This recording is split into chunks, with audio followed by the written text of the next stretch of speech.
बोलिए सद्गुरु देव की जय। परम पूज्य श्री साहिब जी, मुदमंगल में पूजनीय संत समाज, सत्संग प्रेमी सम्माननीय भक्त सज्जनों, ममता मूर्ति भक्तिमयी प्यारी माताओं बहनों एवं प्यारे बच्चों,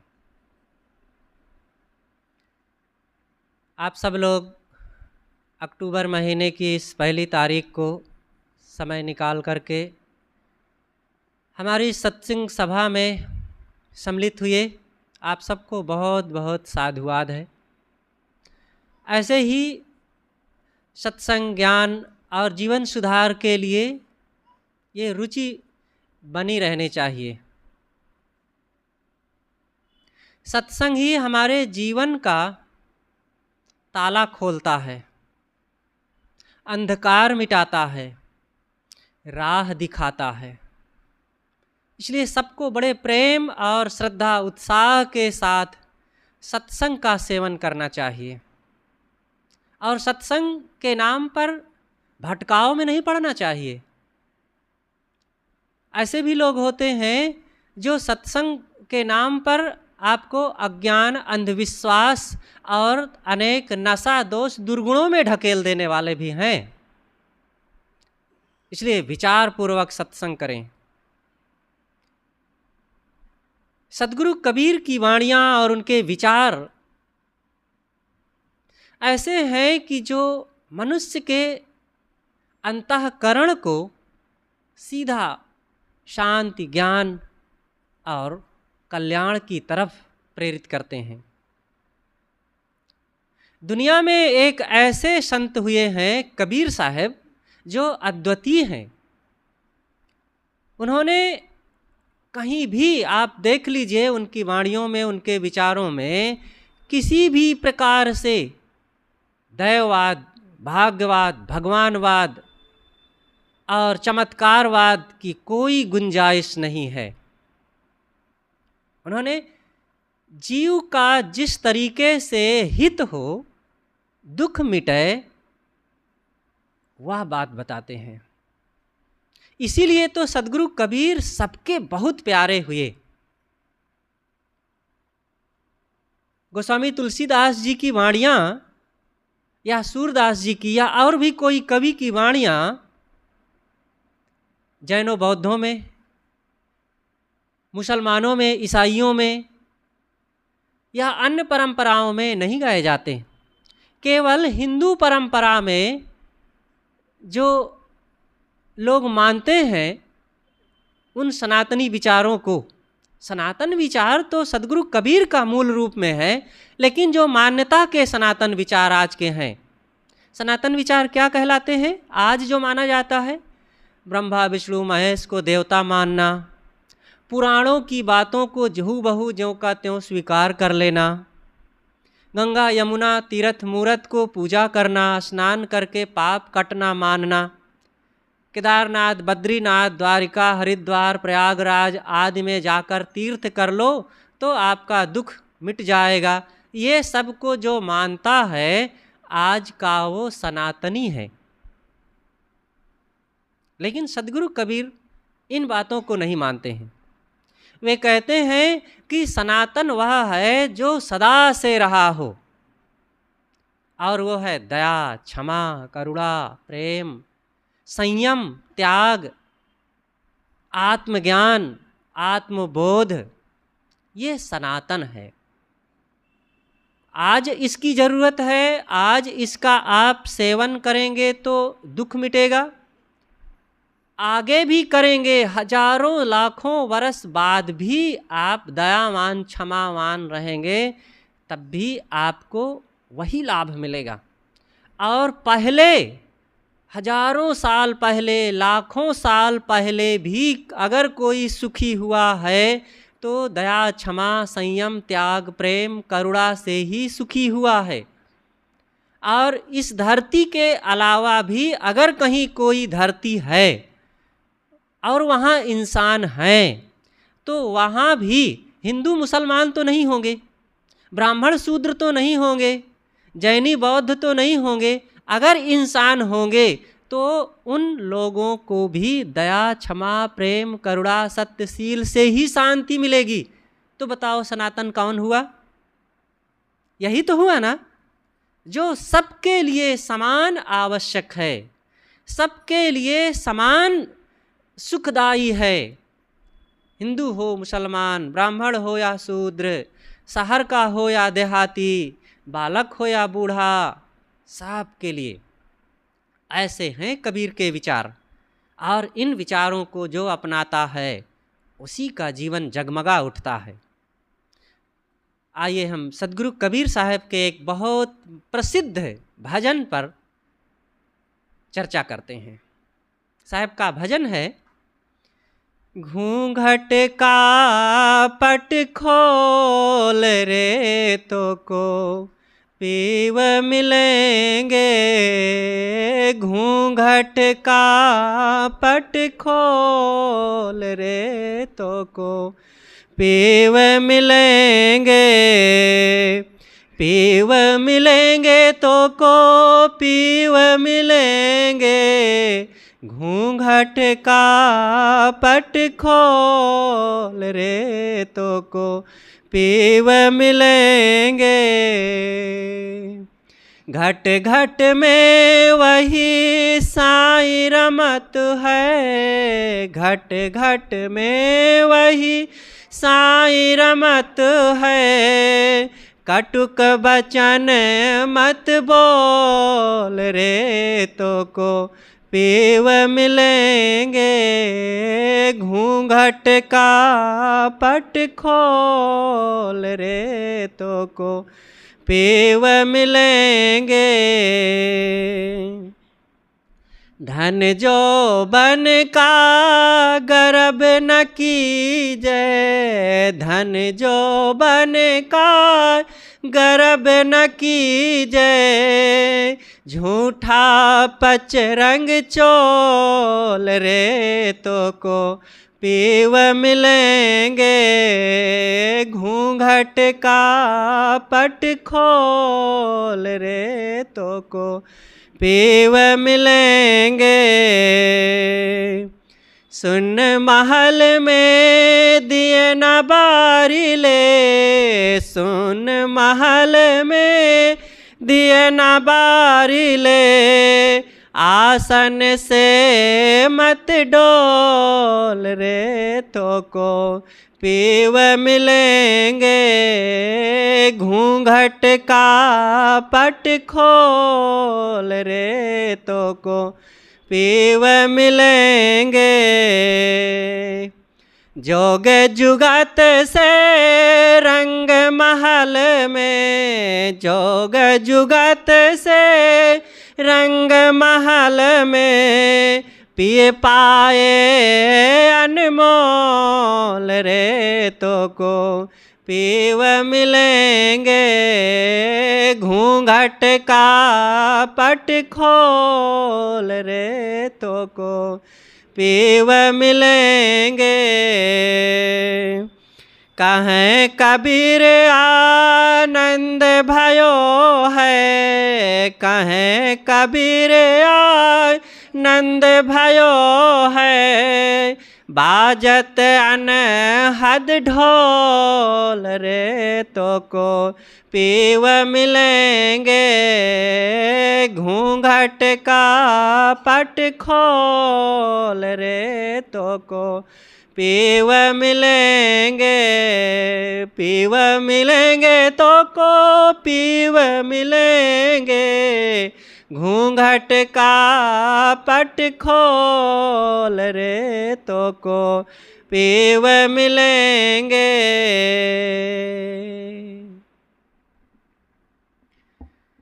सद्गुरु कबीर कहते हैं, हे मनोवृत्ति, तू अपने घूंघट को हटा दे, और ऐसा करेगी तो तुम्हें प्रीतम के दर्शन होंगे। हमारी भारतीय परंपरा में आज करीब 2000 वर्षों से लगभग घूंघट की प्रथा है। रामायण आप पढ़िए, वाल्मीकि रामायण में जो सीता जी हैं वो पर्दा नहीं करती हैं, घूंघट नहीं काढ़ती हैं वे, लेकिन गोस्वामी तुलसीदास जी की रामायण में पर्दा प्रथा खूब हो गया था। तो उनकी रामायण में सीता जी बड़ी लज्जा में रहती हैं और सकुचाती रहती हैं, घूंघट में रहती हैं। ये समय के हिसाब से कवियों ने अपने अपने नायकों को उस हिसाब से बनाया है। वैदिक काल में जाइए, औपनिषदिक काल में जाइए, उस समय घूंघट की कोई बात ही नहीं है। तो इधर करीब करीब 2000 वर्षों से घूंघट, बहुएं अक्सर घूंघट काढ़ती हैं। घूंघट है मुख का पर्दा। इसका अपना कारण था। हमारे देश में बहुत वर्षों से मुगलों का आक्रमण हुआ और वे आक्रमण किए जब, तो धन लूटने के साथ साथ नारियों की इज्जत आबरू को भी लूटते रहे, और जिसके कारण यहाँ का समाज ने नारियों के लिए एक प्रतिबंध दिया कि भाई पर्दे में रहो। लोगों के, इन भेड़िया वृत्ति के लोगों की नज़रों से थोड़ा बच करके रहो। तो इससे ये पर्दा हो गया। तो इस प्रकार से घूंघट का मतलब मुख का पर्दा। और जो मुख पर पर्दा रखती है, कितनी ऐसी देवियों की घटनाएं आप लोगों ने सुना होगा कि वो घूंघट काढ़े थी और जा रही थी, कहीं दरवाजे के डेहरी में टकरा गई, तो कहीं मेड़ में टकरा गई, तो कहीं और कहीं गिर पड़ी। तो जब पर्दा रहेगा तो गिरना, टकराना, चोट लगना स्वाभाविक है। कोई चीज़ को साफ ना देख पाना स्वाभाविक है। तो ये घूंघट बहुत बड़ा अवरोध है। किसके लिए अवरोध है? साहब कहते हैं पिया से मिलने के लिए। कोई स्त्री विवाहित हो करके ससुराल जाए और घूंघट काढ़े रहे हरदम, तो क्या पति का दर्शन कर पाएगी? पति से मिलना है, पति का दर्शन करना है, तो घूंघट हटाना पड़ेगा। पति के लिए गई है, घूंघट हटाना ही पड़ेगा। ये तो एक उदाहरण हुआ। सदगुरु कबीर की वाणियों में उदाहरण, जगह जगह उदाहरण भरे हुए हैं। उदाहरणों से बातें समझने में सरल हो जाती हैं। ये तो उदाहरण है। साहब समझाना क्या चाहते हैं? हमारे अंदर, सबके अंदर, इन पुरुषों के अंदर, इन नारियों के अंदर भी घूंघट है, और उसको हटाने के लिए साहब कहते हैं सबके पास अपने मन की एक दशा है, उसे मनोवृत्ति कहते हैं। तो सदगुरु कहते हैं कि हे मनोवृत्ति, तू अपने घूंघट को हटा दे। घूंघट यहाँ क्या है? जो भगवान के, पिया के, परमात्मा के दर्शन करने में अवरोध उत्पन्न करता है, वह है अज्ञान, अविद्या, आसक्ति, मोह। ये अज्ञान ही घूंघट है। अज्ञान जब तक रहता है, सत्य का दर्शन नहीं होता है। अज्ञान रहने पर क्या खाना चाहिए, क्या नहीं खाना चाहिए, कैसी संगति में रहना चाहिए, कैसी संगत में नहीं रहना चाहिए, क्या बोलना चाहिए, क्या नहीं बोलना चाहिए, ये पता ही नहीं चलता है। तो साहब कहते हैं भाई कि इस अविद्या, आसक्ति, अज्ञान के घूंघट को हटाओ। ये घूंघट कैसे हटेगा? केवल छूटे आपनो की रे छुड़ावे पीऊ। या तो आप इतना समझदार, संस्कारी, बोधवान, विवेकवान हो कि स्वयं आप सच्चाई को समझ करके बुराइयों से दूर हो जाएं, या किसी विवेकवान संत गुरु की संगत में लग करके समय समय से उनका दर्शन करते हुए उनके विचारों से अपने अंदर के अज्ञान के पर्दे को हटाते रहो। ये दो साधन हैं। ऐसा तो दुनिया में कोई बिरला होता है जो बिना गुरु संगत किए, बिना सत्संग किए, बिना संतों के पास गए अपने अंदर के अज्ञान रूपी पर्दे को पूरी तरह से हटा दे। कोई होता है कभी? इतिहास में केवल दो महापुरुषों का नाम आता है। एक तो तथागत बुद्ध, आज से 2500 वर्ष पहले हमारे देश में एक महान संत हुए हैं बुद्ध। कहा जाता है कि उनका कोई अपना यथार्थ बोधवान सद्गुरु नहीं था, यद्यपि वे भी संतों, ऋषि मुनियों, ज्ञानियों, महापुरुषों की संगत में जाकर के बहुत कुछ सीखे हैं। और एक दूसरा नाम आता है इस हमारे इतिहास के मध्यकाल में, सद्गुरु कबीर साहब। सद्गुरु कबीर साहब का अपना कोई बोधदाता सद्गुरु नहीं मिला। लोग कहते हैं कि स्वामी रामानंद जी कबीर के गुरु थे, लेकिन ऐसी बात नहीं है। स्वामी रामानंद जी से सद्गुरु कबीर ने अपने बचपन में कुछ प्रेरणा अवश्य पाया है, लेकिन सद्गुरु उसे कहना चाहिए कि जिससे जीवन का अंतिम बोध मिल जाए, जिनसे सच्चाई का, हकीकत का ज्ञान मिल जाए, वो सद्गुरु कहलाता है। और स्वामी रामानंद जी तथा सद्गुरु कबीर के विचारों में जमीन आसमान का अंतर है। स्वामी रामानंद जी सगुण उपासना में, श्री राम की पूजा उपासना में तद्गत रहते थे। वो बाहरी राम की कल्पना में रहते थे कि बाहर से राम मिलेंगे, उनके दर्शन होंगे, उनका साक्षात्कार होगा, उनके धाम में हम जाएंगे, तब हम कृतार्थ होंगे। और सद्गुरु कबीर का राम आत्मा राम है, बाहरी राम नहीं। बाहरी राम तो हुए होंगे कभी, और हुए थे और बीत गया उनका समय। आज वे हमें बोध नहीं दे सकते, ज्ञान नहीं दे सकते, हमें शिक्षा नहीं दे सकते। हमारे अज्ञान को मिटा करके आत्मज्ञान का, संयम सदाचार का और इंद्रियों की पवित्रता का, शांति तथा स्थिति का वो विचार तो नहीं देने आएंगे श्री राम जी।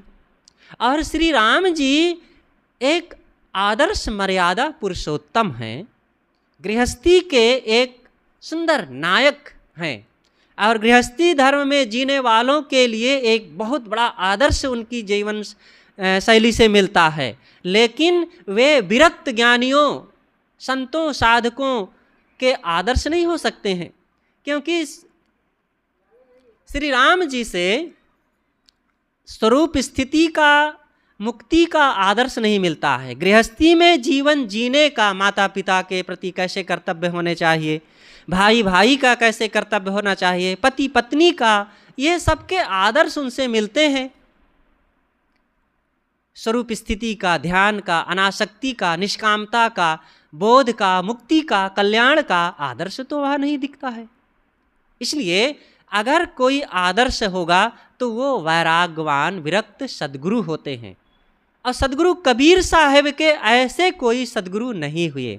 उन्होंने स्वयं इस सत्य का अनुसंधान किया और उस रहनी को परखा, देखा, समझा और जीवन में उसका आचरण किया। और आचरण करके फिर उन्होंने समाज को, साधकों को, संतों को, भक्तों को वो बात बताई। और उन्हीं बातों से भरा हुआ उनका ग्रंथ बीजक है। और बीजक आप सबको मूल के साथ साथ उसकी व्याख्या है जो बड़े प्रेम और श्रद्धा के साथ पढ़ना चाहिए। तो सद्गुरु कबीर कहते हैं कि हे मनोवृत्ति, तू अपने अज्ञान का पर्दा हटा दे तो इससे क्या फ़ायदा मिलेगा? तो को पीयू मिलेंगे, पीयू, पिया मिलेंगे, पति मिलेंगे। पति कौन है? इस शरीर में मनोवृत्ति तो पत्नी है, और इस पत्नी का पति कौन है? आत्मा, जीव। उसी के रहने से ये मनोवृत्ति का अस्तित्व है, और जीव नहीं है तो सब बेकार। जीव के रहने से ही यहाँ मन, इंद्रियां, शरीर, मनोवृत्ति सब संचालित हैं, सब काम करते हैं। तो मनोवृत्ति ही संसार में एक व्यवस्था देखती है। हमारे जीवन में जो संकल्प विकल्प उठते हैं, जो सोचते विचारते हैं, मनोवृत्ति के आधार से ही। और अगर मनोवृत्ति में अज्ञान, आसक्ति, भ्रम, अंधविश्वास है तो वो तो भटकती रहेगी। वो सुखी कैसे फिर होगी? परमात्मा के, पिया के दर्शन कैसे होंगे उसे? साहब कहते हैं तू अपने अज्ञान के, मोह के पर्दे को हटा दे, तब तू सुखी हो जाएगी। आगे साहब कहते हैं घट घट में वही साईं बसत है, कटुक वचन मत बोल रे। जब आप अपने घूंघट को, पर्दे को हटा देंगे, तब आपको सब कुछ साफ साफ दिखने लगेगा। कौन है ये व्यक्ति, कौन है ये चीज़, किसका है ये घर, किसकी है ये वस्तु, ये सब साफ साफ दिखेगा। तब आपको अपने कर्तव्य का बोध होगा, तब जिंदगी में क्या करना चाहिए, कैसे करना चाहिए, ये बात समझ में आएगी। तब साहब कहते हैं कि घट घट में वही साईं बसत है। साईं परमात्मा, भगवान, ईश्वर कहाँ रहता है? आकाश में रहता है। इस वैज्ञानिक युग में भी, शिक्षा की ऊंचाई पर पहुंच करके भी आज लोग कल्पना करते हैं कि कोई आकाश में लोक है और वहाँ भगवान बैठा है और वही हमें झांक रहा है, देख रहा है और वही सृष्टि को चला रहा है। अगर वो भगवान है वहाँ से और वही हमें डुबाने वाला और तारने वाला है, तो फिर हम तो कुछ ना हुए ना। तो फिर हम अगर कुछ नहीं हुए तो हमें अच्छाई का कोई लाभ भी नहीं मिलना चाहिए और बुराई का कोई दुख भी नहीं मिलना चाहिए। लेकिन देखा जाता है कि जब व्यक्ति पाप करता है, गलत करता है, तो बहुत दुख पाता है, बहुत पीड़ित होता है, जेल जाना पड़ता है, मारा पीटा सताया जाता है। और जब अच्छा करता है तो सम्मान पाता है, सत्कार पाता है और स्वयं में बड़ा प्रफुल्लित होता है। तो वो भगवान कहाँ है? क्या वो हमें सुखी और दुखी बना रहा है? अगर वो सुखी और दुखी बना रहा है तो हमारे कर्मों का कोई मतलब ना हुआ, और हमारे कर्मों से हमारा संबंध है तो उस भगवान की कोई ज़रूरत नहीं है। लोग कहते हैं अरे भैया जिंदगी में अच्छे कर्म करो, आप अच्छे कर्म करोगे तो भगवान आपको अच्छा फल देगा। जब हम अच्छा कर्म करेंगे तो भगवान अच्छा फल देगा। अरे काहे को घुमा करके कहते हैं? ऐसा क्यों नहीं कहते हैं कि आप अच्छा करोगे तो आपको अच्छा फल मिलेगा? भगवान को अनावश्यक ला करके बैठा देते हैं और उसको बदनाम करने के लिए। अगर आप भगवान को बैठाए तो इसका मतलब है आप भगवान को गाली दे रहे हैं। आप कहेंगे ऐसा कैसे साहब, यहाँ तो भगवान की बड़ी विशेषता हम महिमा में कह रहे हैं कि भगवान देता है, भगवान बड़ा उद्धारक है। अगर यही काम है भगवान का तो इसका मतलब है कि कसाई खाने में जो रोज़ गायें कट रही हैं और जो तमाम यहाँ चोरी, हिंसा, व्यभिचार, बलात्कार, अत्याचार हो रहा है और छल फरेब हो रहा है, गबन हो रहे हैं, मिलावटबाजी हो रही है, हम तो कुछ करते नहीं हैं, सारा काम भगवान फिर कराता होगा। और फिर ऐसा कराने वाला भगवान, उसको भगवान कहना चाहिए? तो अनजाने में आप भगवान को गाली दे रहे हैं। वस्तुतः ना कोई भगवान है ना कोई शैतान है, मनुष्य स्वतंत्र है। मनुष्य ही अच्छा सोच करके, अच्छा निश्चय करके जब काम करता है तो यही अच्छाई का फल पाता है और फिर यही सुखी होता है। और मनुष्य ही जब अपने मन इंद्रियों का गुलाम हो जाता है और आसक्त हो गया, लोभ मोह के वशीभूत हो जाता है, तब बुरा करता है और बुरा करता है तो दूसरों को दुख देता, स्वयं दुखी होता है। इसलिए मनुष्य स्वतंत्र है, जीव स्वतंत्र है, जीव के ऊपर कोई नहीं है। सर्वहू को जाने सो तो सर्वहू से न्यारो रहे, सोई गुरु रूप निज पारख लखायो है। ये आत्मा सबको जानता है और सबसे अलग है। जानने वाला जानी हुई चीज़ों से अलग होता है। जैसे मैं इस माइक को जानता हूँ तो मैं अलग हूँ, माइक अलग है ना। मैं जानने वाला हूँ और ये माइक जानी जा रही है, दृष्टा और दृश्य। इसलिए आप दृष्टा हैं और वही दृष्टा, वही चेतन आत्मा सबके अंदर में बैठा हुआ है। साहब कहते हैं घट घट में वही साईं बसत है। इस जीव को आप साधारण ना समझना, जीव ही शिव है। महाराज श्री राम से श्री लक्ष्मण जी ने एक बार पूछा था, भैया जीव ईश में भेद किम, जीव और ईश्वर में क्या भेद है, क्या अंतर है, कौन सा फर्क है। तब श्री राम जी कहते हैं, भैया लक्ष्मण इतनो अहे सदीव, बस इतना ही अंतर है कि बद्ध दशा में जीव कही और मोक्ष दशा में शिव। जब आदमी इच्छाओं, कामनाओं, वासनाओं, दोष दुर्गुणों और गंदी आदतों का गुलाम होता है तब वही जीव कहलाता है, उसी को आप जीव कह लीजिए। और जब वही अपनी गंदी आदतों को छोड़ दिया, लोभ मोह को छोड़ दिया, दोष दुर्गुणों को छोड़ दिया और शराब कबाब अंडा मांस मछली चोरी हिंसा पापाचार से ऊपर उठ गया तो वही शिव हो गया, परमात्मा स्वरूप हो गया। अभी पूर्व प्रवक्ता कह रहे थे ना कि अंततः सब लोग यही कहते हैं, आत्मा ही परमात्मा है। और केवल ऐसी बात सद्गुरु कबीर ही नहीं कहते हैं, सभी ऋषि मुनियों ने भी यही कहा है। प्रपंचोपशमं शांतम शिवम अद्वैतम चतुर्थम मन्यन्ते सात्मा सा विज्ञेयः। देखो ऋषि कहते हैं प्रपंचोपशमम, जब आपके अंदर के समस्त प्रपंच स्वभावों का समन हो गया, त्याग हो गया।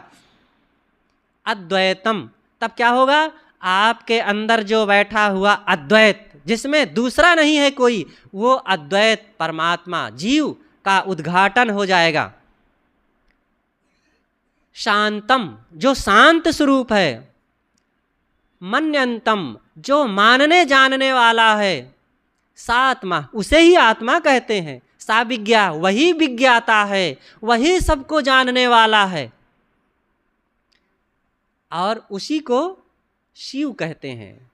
वही शिव स्वरूप है, वही कल्याण स्वरूप है। इसलिए कोई कभी ये ना सोचना कि ये जीव तुच्छ है। आप अपने बेटा बेटी को भी कभी भी हीन शब्द ना कहना। ये माताएं बहनें कई बार देखो अपने बच्चों को बहुत कच्चे कच्चे शब्द कह देती हैं, ये गलत बात है। अरे आपने जन्म दे दिया है, भले वो बच्चा है लेकिन वो परमात्मा पैदा हुआ है। परमात्मा अपने आप में था और उसके साथ कुछ कर्म संस्कार थे और आपके ऐसे कुछ संस्कार थे कि आपकी कोख में वो जन्म ले लिया है, लेकिन वो परमात्मा है, जन्मा है। ये ना समझना कि कौशल्या माता और यशोदा माता के यहाँ ही परमात्मा पैदा हुए हैं। आप सब भी वही माता हैं, आपके अंदर भी पैदा होने वाला परमात्मा ही है। लेकिन आप जब उसको गंदी गंदी बात सिखाएंगे, गंदे गंदे काम सिखाएंगे, गंदी गंदी आदतें सिखाएंगे, तब वो परमात्मा कैसे रह पाएगा? आपने तो उसको नीच बना दिया ना। इसलिए कभी भी अपने बच्चों को, अपने लोगों को हे शब्द से ना पुकारो, प्रेम से बोलो, मीठा बोलो, सम्मान के शब्द बोलो। अरे आप व्यवहार को कम से कम उज्जवल कीजिए। जब आप प्रेम, विनम्रता, मिठास का उपयोग करेंगे तो बच्चे खुश रहेंगे और वो सुंदर स्वभाव वाले बनेंगे, ताकि वे बड़े हों, आप बूढ़े हों तो आपको भी वही सम्मान से वे निवाजें, आपको भी वही सत्कार करें। नहीं तो यहाँ दिया दूर नहीं जात, जो देंगे वही पाएंगे, अलग कुछ नहीं मिलने वाला है। इसलिए अगर पाना है बुढ़ापे में और वर्तमान में खुशियाँ अपने ही बच्चों से, तो आप उनमें खुशियाँ भरो। आज भरेंगे तो कल निकलेगा। टंकी आप छत पर लगाई हैं, टंकी में पानी भरे हैं, भर देते हैं तबे तो बाद में टोटी से निकलता है। आप बच्चे को जो सिखाए हैं, जो गाली सिखाए हैं तो गाली पाएंगे, जो गीत सिखाए हैं वो गीत सुनने को पाएंगे, जो लड़ाई झगड़ा सिखाए हैं वो खुद उनसे भी लड़े झगड़ेंगे। इसलिए साहब कहते हैं, घट घट में वही साईं रमत है, कटुक वचन मत बोल रे। किसी को कटु वचन ना बोलो, साफ से मीठा बोलो, सबको प्रेम के शब्द बोलो, सम्मान के शब्द बोलो। साईं है ना, देखो यहाँ परमात्मा बैठा हुआ है। हम कहें कि देख इधर भगवान इधर भगवती बैठी हैं तो आपको विश्वास नहीं होगा, ये भगवान है। हम कहें कि अभी आज शाम को 7 बजे भरवारी स्टेशन पर परमात्मा अमुक संगम एक्सप्रेस पर एक ट्रेन से, संगम एक्सप्रेस से उतरने वाला है, तो आप सत्संग भी छोड़ के भर्र से भाग जाएंगे। चलो चाहे जैसे हो, भगवान के दर्शन करना है, भरवारी कोई दूर नहीं है। हम कहें कि नहीं नहीं यही सब भगवान है, ये भगवती, ये भगवान है, तो आपको विश्वास नहीं होगा। लेकिन विश्वास करो, यही भगवान है, यही परमात्मा है, यही ईश्वर है। बस ये सब अपने अपने दोषों को मिटा ले, फिर देखिए जीव से बढ़ करके क्या, जीव के बराबर भी कोई नहीं है इस दुनिया में। जहां देखो घट घट में वही साईं। घट का मतलब क्या होता है मालूम है? देहधारी। अब आप घट घट का मतलब ये ना समझ लेना कण कण में, कण में और घट में अंतर है। घट का मतलब देह, चाहे वो आपकी देह हो, बेटा बेटी की देह हो, पड़ोसी की हो, हिंदू मुसलमान की हो, या गाय बैल कुत्ता बिल्ली बकरी मुर्गी, कोई भी प्राणी हो, उनकी देह ही घट है। और इन समस्त देहों में साईं रमत है, साईं बसत है। और ऐसे साईं को दुख मत दो। वे लोग कितने अभागे हैं, वे लोग कितने क्रूर कठोर हैं, जो दूसरों को मारते हैं, हिंसा करते हैं, उन भगवान स्वरूप प्राणियों को और उन मनुष्यों को दुख देते हैं, धोखा देते हैं, छल कपट करते हैं। कहते हैं हम भगवान की पूजा करते हैं, मंदिर में जाएंगे, अगरबत्ती जला करके, घुटने टेक करके, जल चढ़ा करके आधा घंटा 1 घंटा पूजा करेंगे, और वही फील्ड में आकर के, खेत में, ऑफिस में, समाज में, सड़क पर, घर में, वही परमात्मा स्वरूप देवी देवताओं को, नर नारियों को, प्राणियों को दुख देंगे, मारेंगे, काटेंगे, सताएंगे। वे भगवान को सपने में भी नहीं समझ सकते हैं। इसलिए इस भगवान को समझना है तो हम उस आत्मा को समझें।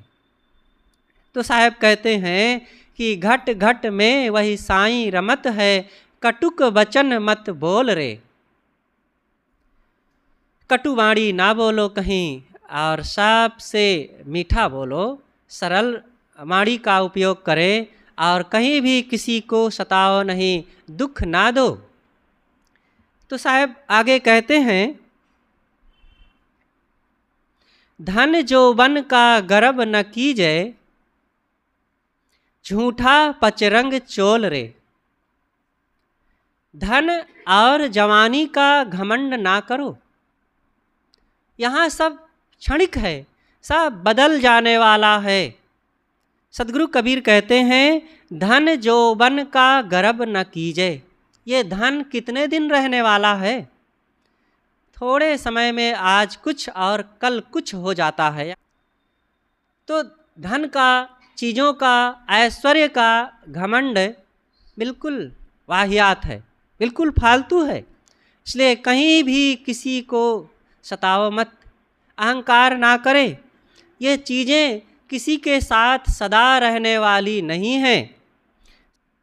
आदमी माने रहता है कि ये रुपए पैसे, घर मकान, जमीन आदि धन है। ठीक है, थोड़े समय के लिए धन है, लेकिन ये कितने दिन हमारे साथ रहते हैं? देखते देखते सब यहीं का यहीं रह जाता है और हम छोड़ करके चल देते हैं। अगर वो सच्चा धन है तो साथ में रहना चाहिए, लेकिन रह नहीं जाता है। इसलिए साहब कहते हैं, धन जौवन का गर्व न कीजिए, गर्व ना करो। ये मायावी चीज़ें किसी के साथ सदा रहने वाली नहीं है, सब बदल जाता है। किसी ने कितना सुंदर कहा है, नहीं चाहिए दिल दुखाना किसी का, सदा ना रहा है सदा ना रहेगा, जमाना किसी का, नहीं चाहिए दिल दुखाना किसी का। विद्या विवादाय धनम मदाय, शक्ति परेशान परिपीडनाय, खलस्य साधो विपरीत में तद, ज्ञानाय दानाय चारक्षणाय। चीजें वही है, लेकिन व्यक्ति में अंतर हो जाता है। जब विद्या और धन को दुष्ट लोग पाते हैं तो उनके अहंकार और दूसरों को सताने का कारण बन जाता है वो। लेकिन उन्हीं चीज़ों को जब सज्जन लोग प्राप्त करते हैं तो विद्या से दूसरों को ज्ञान बांटते हैं और धन से दूसरों की सेवा करते हैं। हमें ये शरीर मिला हुआ है, इसका सदुपयोग करें, गर्व नहीं, घमंड नहीं। चीज़ें हैं, सेवा में लगाएं, आप खाएं, औरों को दीजिए। इसका अहंकार करना बिल्कुल निरर्थक है। सदगुरु कबीर कहते हैं, धन जोबन का गर्व न कीजे, धन और जवानी का अहंकार ना करो, सारा अहंकार व्यर्थ है। वे घर मकान धन दौलत तभी तक आपके हैं जब तक आंखें खुली हैं। आंख के बंद होते ही आपका सारा ऐश्वर्य जो कुछ भी है, बाल बच्चे घर धन परिवार रुपए पैसे पद अधिकार, सब यहाँ का यही रह जाएगा, किसी के साथ कुछ जाने वाला नहीं है। एक घर में एक माँ के 2 बच्चे थे, टिंकू और गुड्डू। रात के 10 बज रहे होते हैं। माँ ने बच्चों से कहा कि बच्चों जाओ, समय काफी हो गया है, सो जाओ। दोनों बच्चे कमरे में जाते हैं और लेट जाते हैं और थोड़ी ही देर में कमरे से आवाज आती है झगड़ने की। माँ आती है, पूछती है, बच्चों क्यों झगड़ रहे हो? टिंकू कहता है कि मम्मी तकिया मुझे भैया नहीं लेने देते हैं। और गुड्डी कहती है कि नहीं मम्मी, ये तकिया मेरी है, मैं इसे ले करके रहूंगा। बस तकिया को लेकर के झगड़ा काफी बढ़ गया दोनों बच्चों में। माँ ने कहा कि अरे तुम क्यों झगड़ रहे हो, लो मैं दूसरी तकिया देती हूँ। दोनों की अपनी अपनी तकिया और दोनों लेट गए। थोड़ी देर में फिर आवाज आई वही झगड़ने की। माँ आती है, पूछती है अब क्या हो गया? मैंने तुम्हें सोने के लिए कहा था कि झगड़ने के लिए? अब दोनों को चद्दर के लिए झगड़ा था। मुझे चद्दर चाहिए, टिंकू कहता है मुझे चद्दर चाहिए। माँ ने कहा कि डोंट वरी, कोई बात नहीं, तुम चिंता ना करो, मैं तुम्हारे लिए एक दूसरी चादर देता हूँ। अब दोनों की अपनी अपनी तकिया, अपनी अपनी चादर। अब दोनों को थोड़ी देर में नींद आ गई। आधा घंटा समय बीता होगा। तकिया उधर पड़ी है, चादर उधर पड़ी है।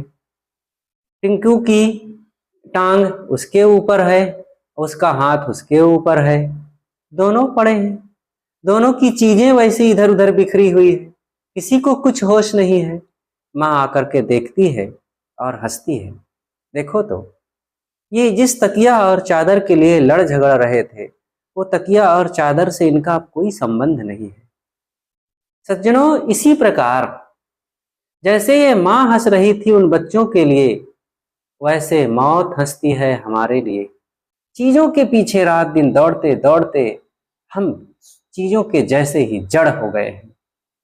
जड़ता को त्याग करके ज्ञान और विवेक को समझना, ये मनुष्य की मनुष्यता है।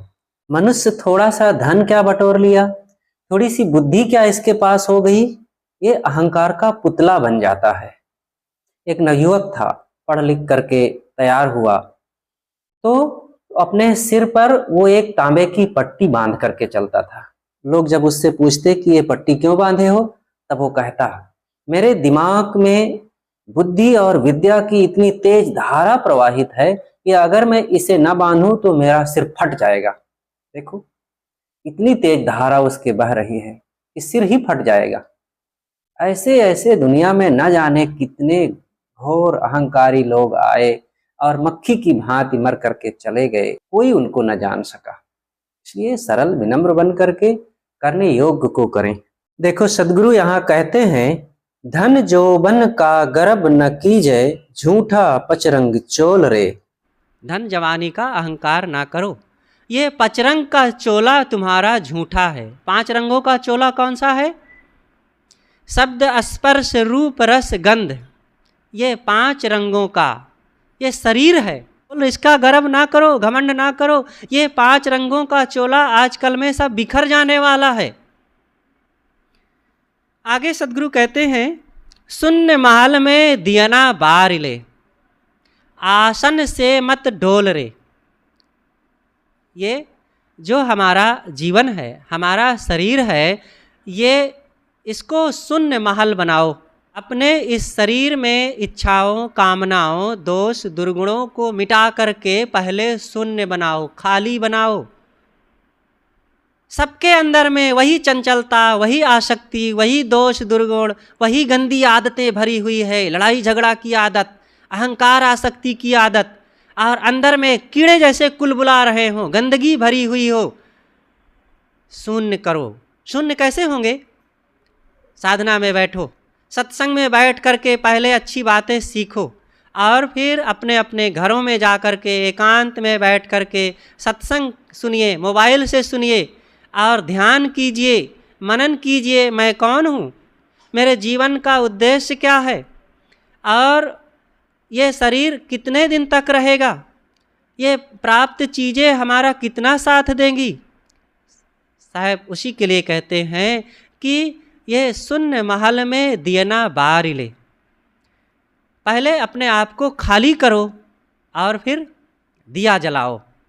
दीपक, अंदर में एक दीपक जला लो, ज्ञान का दीपक, शांति साधना का दीपक, भक्ति का दीपक जला लो। सद्गुरु कहते हैं शून्य महल में दियना बारी ले, आसन से मत डोल रे। आसन, आशा, आप किसी आसन पर बैठ जाओ और अडिग हो करके बैठो। लोग पहले अपने आदतों को आसन से मत डोल रे, मतलब आप ऐसी दृढ़ता में, ऐसे निश्चयी हो करके किसी काम को करो कि कोई आपको डिगा ना सके। आपने भक्ति पथ पर चलने के लिए सोचा और कोई आकर अरे तुम भक्ति हो गए, हमने देख लिया है, फलाने भी भगत हुए थे और फिर वो खाने पीने लग गए, तो आप भी उनकी बात सुन करके अपने उद्देश्य को छोड़ दिए, तो आपको डिगा दिया ना, आप अपने आसन पर कहाँ स्थिर रह पाए। तो साहब कहते हैं आसन से मत डोल रे। आसन, स्थिर आसन लगाओ, ध्यान में बैठिए। अब जब आप ध्यान में बैठे तो थोड़ा सा दर्द हुआ, कहीं पैर बदल रहे हैं, कहीं अंगड़ाई ले रहे हैं, कहीं हाथ घुमा रहे हैं, तो कहीं इधर खुजला रहे हैं, कहीं उधर ताक रहे हैं, तो कहीं कह रहे हैं फलाने गाय को पानी पिला दे, तो कहीं बच्चे को डांट रहे हैं, तो क्या ध्यान करेंगे, टाइम पास कर रहे हैं। साधना का सबसे पहले आप उचित समय निर्धारित कीजिए। वह समय होना चाहिए जब लोग आपको डिस्टर्ब ना कर सकें, आपके काम का, व्यस्तता का वेग ना हो और कोई बारंबार वहाँ पर आवागमन ना हो, बच्चे लोग भी विघ्न ना कर सकें। ऐसी जगह ना हो कि आपको मक्खी मच्छर ही परेशान कर रहे हो, सीलन भरी जगह ना हो। ऐसी ऊंची जगह पर ना बैठकर ध्यान कीजिए कि अचानक कहीं नींद आ जाए तो धड़ाम से गिर पड़े। एक महात्मा जी थे, और वो पेड़ की डाली पर बैठ करके, 5-6 फीट ऊंचा पेड़ की डाली चौड़ी थी, और वहाँ बैठ के ध्यान करते थे। और एक दिन बैठे ध्यान कर रहे थे, नींद आई, गिरे, टूट गया हाथ। तो आप हर चीज़ का विचार कर लीजिए, अच्छी जगह में बैठिए। ऐसे गुदगुदेदार गद्दे पर मत बैठिए कि इतना आप नीचे दब जाएं कि पैर उठा रहा है और कमर दर्द करने लग जाए। इतना कठोर जगह में ना बैठिए कि पैर में गड़े, नीचे गड़े, अब मार उसी से परेशान रहें और ध्यान में मन न लागे। मतलब अनुकूलता का ध्यान रख करके स्थिर होकर फिर सीधा बैठिए। उसके बाद भी दर्द हो रहा है तो सहिए और अपने आप का ख्याल कीजिए। उसी के लिए सद्गुरु कबीर कहते हैं कि शून्य महल में दियना बारिले, आसन से मत डोल रे। आप दृढ़ता पूर्वक आसन लगाइए, फिर आपको कोई हिला ना सके अथवा आपके संकल्पों को कोई डिगा ना सके। अंगद का पैर, आपने रामायण में सुना होगा, जो अंगद था बाली का पुत्र, बाली जैसे महाबलवान था, उसका पुत्र और बलवान था, और राम का काम करने के लिए सीता का पता लगाने के हेतु से वो लंका गया। और लंका में उन्होंने यही कहा कि अगर तुम राम को परास्त कर सकना चाहते हो तो सबसे पहले मेरे पैर को हिला दो, तब जानूं कि तुम राम का कुछ कर लोगे। अब पैर गड़ा करके स्थिर करके वो खड़ा हो गया तो कोई पैर हिला ना सका। आप भी ऐसे अंगद का पैर का मतलब मजबूत संकल्प वाले बनो। भीष्म पितामह, आपने भीष्म पितामह का नाम सुना है ना? कौन थे? महाभारत में ये सबके दादा थे, कौरव पांडवों के दादा थे। उनका नाम था देवव्रत, लेकिन भीष्म पितामह नाम क्यों पड़ गया? उन्होंने एक संकल्प किया था, वो लंबी कहानी है, लेकिन वो सब ना कह करके थोड़ा सा कहूँगा, एक संकल्प यही किया था कि उनके पिता ने जिस महिला से शादी करना चाहा था, उस महिला के पिता ने कहा था कि मैं अपनी बेटी को आपके भाई को तब दूंगा जब मेरी बेटी से उत्पन्न बच्चा ही हस्तिनापुर के गद्दी का राजा बनेगा। तो देवव्रत ने कहा कि ठीक है। कहा ठीक कहाँ है, आप बड़े हैं, आपकी शादी होगी, आपका बच्चा होगा और आपका बच्चा राजा बन जाएगा, और मेरी बेटी का बच्चा तो राजा बन नहीं पाएगा। अब उधर पिताजी उसी लड़की को पाने के लिए परेशान थे, शांतनु। तब फिर देवव्रत जो शांतनु के पुत्र थे, उन्होंने कहा अगर ऐसी बात है तो फिर ठीक है, क्योंकि पिता को खुश करना उन्होंने अपना कर्तव्य समझा। पिताजी जैसे खुश हों वो मेरा कर्तव्य है। तो इसी उद्देश्य से उन्होंने दृढ़ संकल्प लिया कि मैं आजीवन शादी ही नहीं करूँगा। और इस प्रतिज्ञा को कहा गया भीष्म प्रतिज्ञा। जो कठोर प्रतिज्ञा होती है उसे कहा जाता है भीष्म, इसीलिए उनका नाम ही हो गया भीष्म पितामह। कठोर प्रतिज्ञा। आप भी कोई कठोर प्रतिज्ञा कीजिए, बिना प्रतिज्ञा के कोई भी परमार्थ पथ में आगे नहीं बढ़ सकता। इसलिए साहब कहते हैं आसन से मत डोल रे। और दूसरी बात, इसको दूसरे ढंग से भी कहते हैं कि आशा से मत डोल रे। भोगों की आशा में पड़ करके इंद्रियों को चंचल ना करो। आप कहीं जा रहे थे और किसी की चीज़ देख करके आशा में पड़ गए, ललचा गए। ऐसी चीज़ खाना है, ललचा गए। अमुक घर देख करके ललचा गए। एक बार हमारे गुरुदेव जी सारनाथ जा रहे थे, काशी में रह रहे थे, तो उनके साथ एक भक्त थे। तो एक ही रिक्शा में बैठे जा रहे थे, बहुत पुरानी घटना है। तो जो भक्त थे रास्ते में रिक्शा में बैठे बैठे देखते हैं कि एक सुंदर मकान। कहा देखिए देखिए साहब, देखिए कितना सुंदर मकान है, ऐसा मकान होना चाहिए। तो गुरुदेव जी चुप रहे। फिर आगे बढ़े, एक सुंदर सी लग्जरी गाड़ी ने कहा साहब देखिए देखिए कितनी बढ़िया गाड़ी है, ऐसी गाड़ी होना चाहिए। तो गुरु जी कहा अरे चुप बैठ चुपचाप। गाड़ी देखकर ललचा गए। आगे बढ़े तो एक लान में सुंदर फूल खिले हुए। कहा देखिए साहब देखिए कितना बढ़िया ये लान है, कितना सुंदर फूल। कहा अरे चुप, गाड़ी देखकर, मकान देखकर, फूलें देखकर तुम ललचाते रहते हो। कहे साहब आप तो सब में पानी फेर देते हैं। तो गुरुदेव जी ने कहा अरे जब तक सब में पानी नहीं फेरोगे तब तक तुम्हारे अपने आप में चमक नहीं आएगी। पानी फेरना ही पड़ेगा। अपने आप पर पानी चढ़ाना है अगर, तो दुनिया की चीज़ों में, भोगों के लिए और इच्छाओं, कामनाओं, वासनाओं में पानी फेरते रहो। उसको 2 नंबर पर रखो। ज़रूरत भर का भोग करो। भोग करने का मतलब खाना पीना, देखना सुनना, संसार का व्यवहार। और ज़्यादा उसी में डूबोगे तो थपेड़े खाना पड़ेगा, मतलब मन परेशान करेगा। इसलिए आशा से मत डोल रे। आगे साहब कहते हैं कि जोग जुगत से रंग महल में पिय पाए अनमोल रे।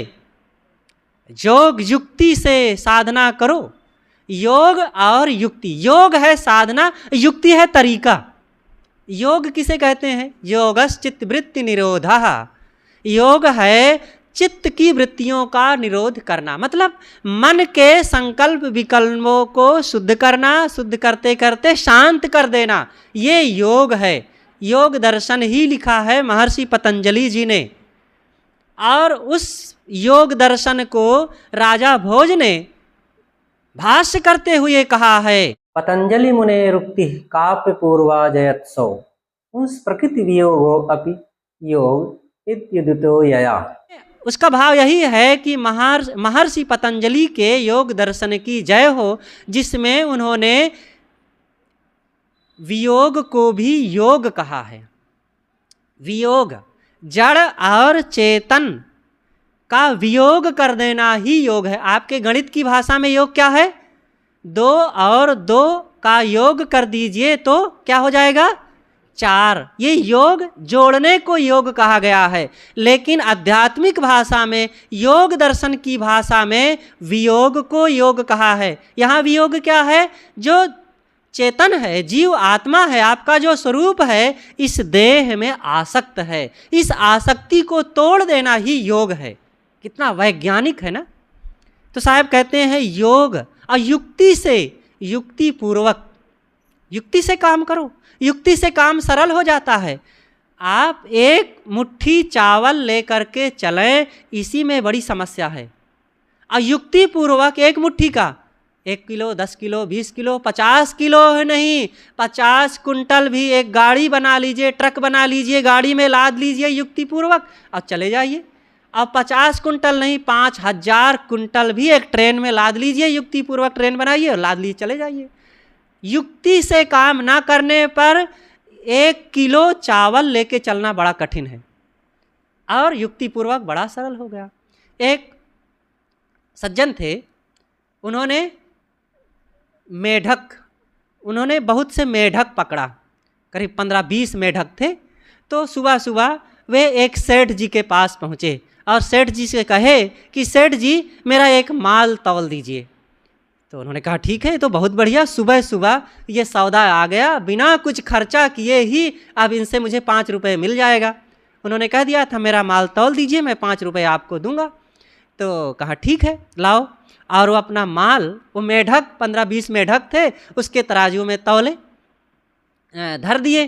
तो वो तौलने लगा, जैसे ही तौला तो एक मेढक कूद गया, तो उसको उठा करके धरता है तो दूसरा मेढक कूद गया, उसको उठा के धरता है, तीसरा मेढक कूद गया। यही करते करते 10 मिनट बीत गया, तौल ना सका।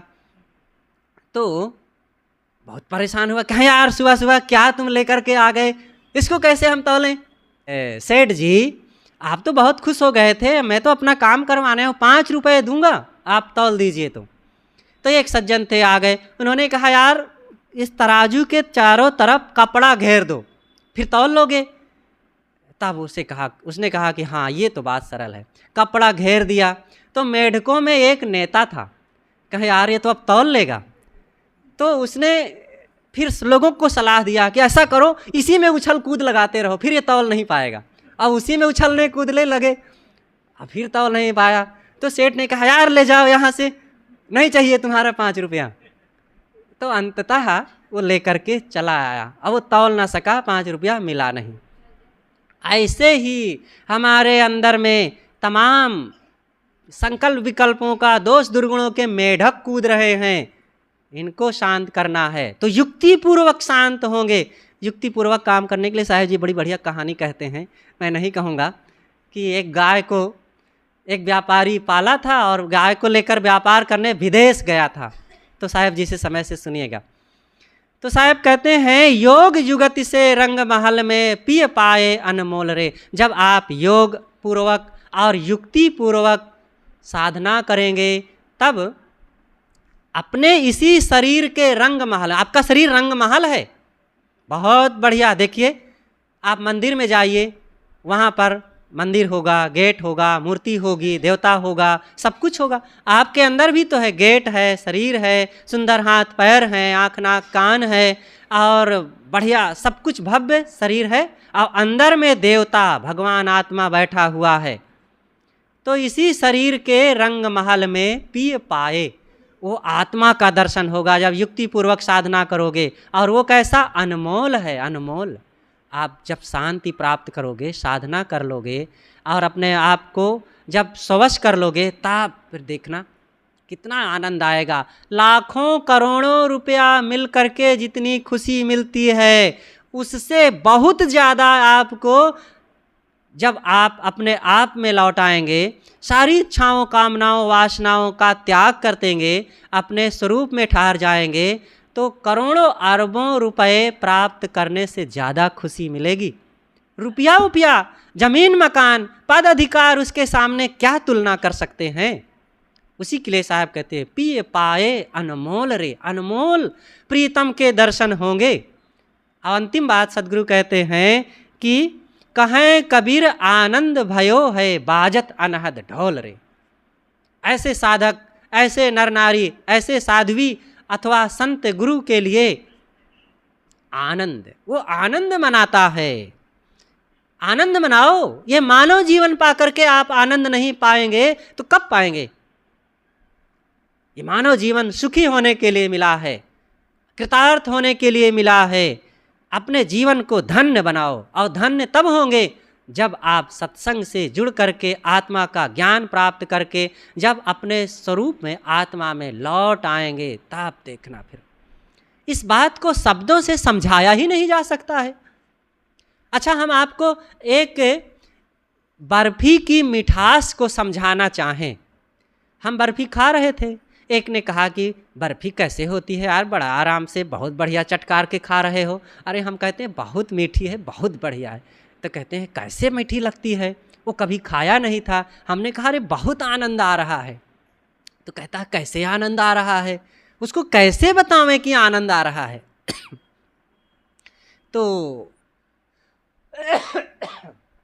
बार बार उसके पूछने पर शब्द ही नहीं मिल रहे थे।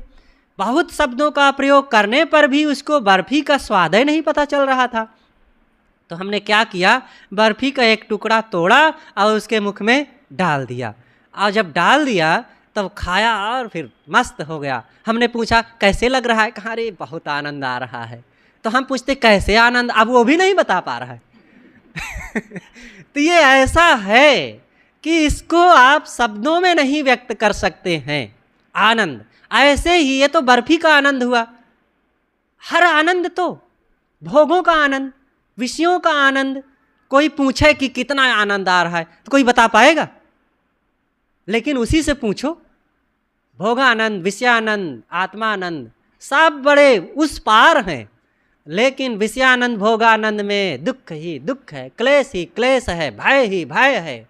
और आत्मानंद में आनंद ही आनंद है, निश्चिंतता ही निश्चिंतता है, प्रसन्नता ही प्रसन्नता है। और वर्तमान व्यवहार और परमार्थ सब मंगलमय होता है। उसी के लिए सदगुरु कबीर कहते हैं, कहे कबीर आनंद भयो है। आनंद हो गया। कैसे आनंद? साहब कहते हैं बाजत अनहद ढोल रे। जैसे कि आपके यहाँ गिटार, हारमोनियम, तबला और आर्गन आदि बाजा बजा करके कोई गावे, आप झूम उठें। और फिर दूसरे दिन कोई पूछे कि आप वहाँ क्यों झूम रहे थे, तो आप कहेंगे आनंद आ रहा था। तो पूछे कैसे आनंद आ रहा है, तो कैसे बताएंगे? नहीं बता पाएंगे ना। झूम रहे थे, इतना आनंदित थे कि झूम रहे थे, लेकिन बता नहीं पाएंगे। ऐसे ही ऐसे साधक, आत्मानंद ध्यानी ज्ञानी साधक के लिए मानो ढोल बज रहा है सब समय। क्या वो ढोल वोल बजेगा तो थोड़ी देर बज करके फिर कान में थकान लग जाएगी, आप छोड़ देंगे, चलो भाई नींद का समय हो गया, कब तक सुने, थकान लग गई। लेकिन एक ज्ञानी साधक के लिए हर दम मानो ढोल बज रहा है, बाजा बज रहा है। आप भी उस ढोल बाजा का आनंद लेना है तो उस साधना में चलिए, अपने आप को पवित्र कीजिए, मंगलमय कीजिए, इंद्रियों को स्वश कीजिए और संतों के उस ज्ञान से अपना रिश्ता जोड़िए। फिर देखिए कि क्या आनंद आता है। तो सदगुरु कबीर का देखो कितना निराला, कितना बेदाग, कितना परम सुख देने वाला ये ज्ञान है। हम आप सब इसका मनन चिंतन करें, निश्चित ही हम सब भी सुखी हो जाएंगे। अपनी बातें में सदगुरु कबीर के इस पद पर कुछ देर रखा कि घूंघट का पट खोल रे तो को पीऊ मिलेंगे, घट घट में वही साई बसत है, कटुक बचन मत बोल रे, धन जो बन का गर्भ न कीजे, झूठा पचरंग चोल रे, शून्य महल में दियना बार ले, आशा से मत डोल रे, अजोग जुगत से रंग महल में पिय पाए अनमोल रे, कहत कबीर आनंद भयो है, बाजत अनहद ढोल रे।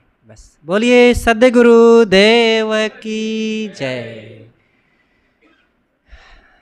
हमारे बीच परम पूज्य श्री साहिब जी विराजमान हैं और आपसे मैं अपनी ओर से और आप सबकी ओर से करबद्ध निवेदन करता हूं कि अपने ज्ञान गंभीर विचारों से हम सबको कृतार्थ करने की कृपा करें। परम पूज्य श्री साहिब जी।